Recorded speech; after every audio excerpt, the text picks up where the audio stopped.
السلام عليكم ورحمة الله وبركاته. ازيكم يا حبايبي، عاملين ايه؟ هتيجوا نشوف قلب الكوسة بنعرف نعمل منه حاجة ونستفيد ولا لأ. انا عملت محشي النهاردة. طبعا قلب الكوسة في ناس ما بتعرفش ان هي تعمل بيه حاجة. انا النهاردة عملت لكم بقى بيه احلى صينية كوسة بالبشاميل. كان جايلي ضيوف وعملت لهم محشي وعملت لهم الصينية، مش هقول لكم اتلحست كانوا بيتخانقوا عليها. ما حدش يرمي قلب الكوسة تاني، طعمه بيبقى زي السكر. يلا تعالوا نشوف. انا هنا عصقت اللحمة طبعا وحطيت لها التوابل بتاعتي اللي انتوا تحبوها. معلش انا عندي برد بتكلم مش قادرة اتكلم. مفيش الف سلام عليكي. هنا هي عصقت اللحمة بتاعتي وقلب الكوسة يا حبايبي بجيب معلقة سمنة وبشوحها كده. هتشوفوني انا بعمل ايه. دي توابل لحمة بس بتبقى طعمها حلو قوي على فكرة.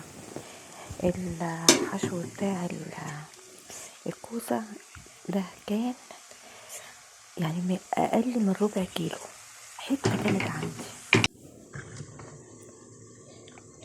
عملت لهم بقى طبعا محشي كوسة وفلفل وورق عنب، خيستهم من غير لحمة وفراخ. هنا الرز بقى الخلطة بتاعتي اللي هحشي بيها المحشي. على فكرة انا شاطرة جدا، كل حاجة بعملها بتبقى بسيطة مش حاجة تكلف يعني. او قلب الكوسة حبيبي احط معلقة سمنة والمصحف لو كانوا بيتخانقوا عليها من طعمتها. وعلى فكرة انا حطيت على وشها جبنة رومي. قلب الكوسة باللحمة اللي انا عصرتها. انا بقى ايه، بصوا بنفس الحلة عشان ما اوسخش مواعين. وعملت البشاميل بتاعي، البشاميل زي بتاع المكرونة، بس اللي ما تصورش الجبنة رومي وانا بحطها. ده كنت لسه ببعت الواد يجيب لي. اللهم صل وسلم وبارك على سيدنا محمد.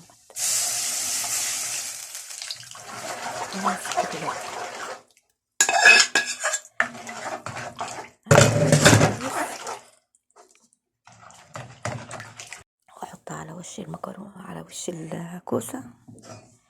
ويلا اللي يجربها يبعت يقول بجد طعمها تحفة. اوعي ترمي قلب الكوسة تاني.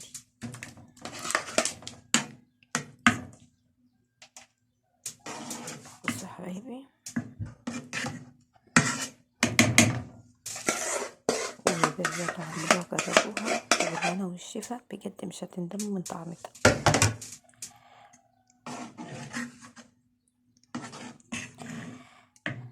اللهم صل وسلم وبارك على سيدنا محمد.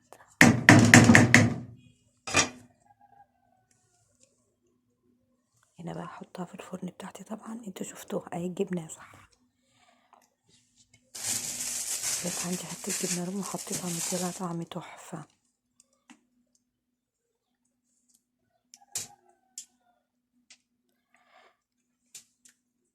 محبش انا الجبنه اللي بتقولوا عليها دي اللي عامله بتشد وبتاع، ما بيبقاش طعم.